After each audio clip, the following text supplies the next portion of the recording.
I'm Greg Laurie in Jerusalem, Israel. I just heard the news that Billy Graham has gone on to heaven at the age of 99. It was my privilege to get to know Billy. About 30 years ago, I met him, and then about 5 years after that, I began to be closer to him as a friend. He asked me to serve in his board of directors. I still serve as a board member for the Billy Graham Evangelistic Association. And also, as he was coming to the end of his crusade ministry, as he was getting older, I was just starting our crusade ministry, and he asked me to help him with illustrations for his messages. And what a privilege and an honor that was to spend time with him. And people will ask, well, what was Billy really like? You know, there were not two Billy Grahams. There was one Billy Graham.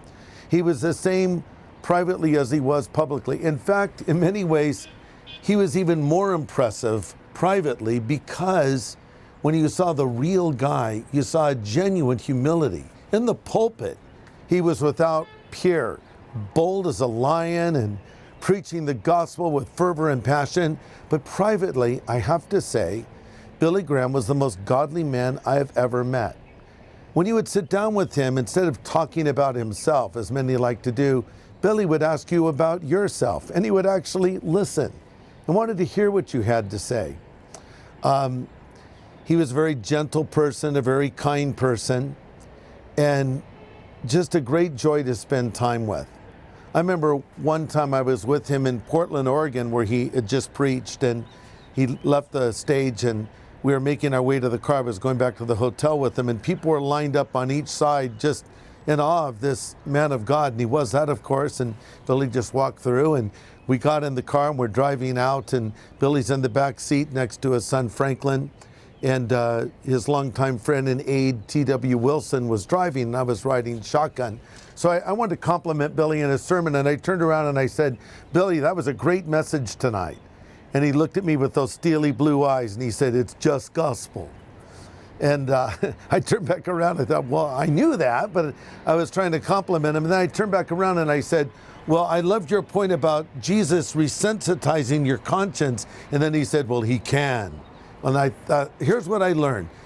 You couldn't put a compliment on him. It was like water off a duck's back. He didn't want to hear that. And he went back to his hotel and just wanted to hang out with friends and just be a normal person. And he was a normal person. When you would have lunch with him, people would approach him. He was very kind. He would stop. He would talk with them, ask them about themselves. He was just a wonderful man. And in many ways, it's the end of an era. What a role he played. I mean, not only was he America's evangelist, and in many ways, the spiritual leader of America, certainly the public face of evangelicalism for years, but he was also a chaplain, a pastor to presidents, going all the way back to Harry Truman.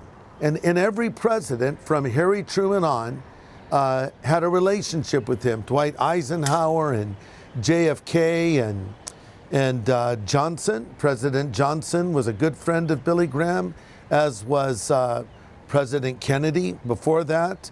And then, of course, President Reagan, Jimmy Carter, Bill Clinton. I know I have them out of order, but they were all close to Billy. Barack Obama went and visited Billy in his home. George Bush Sr. and George W. Bush were friends of Billy. In fact, George W. Bush tells the story of how he made a recommitment to Christ talking to Billy.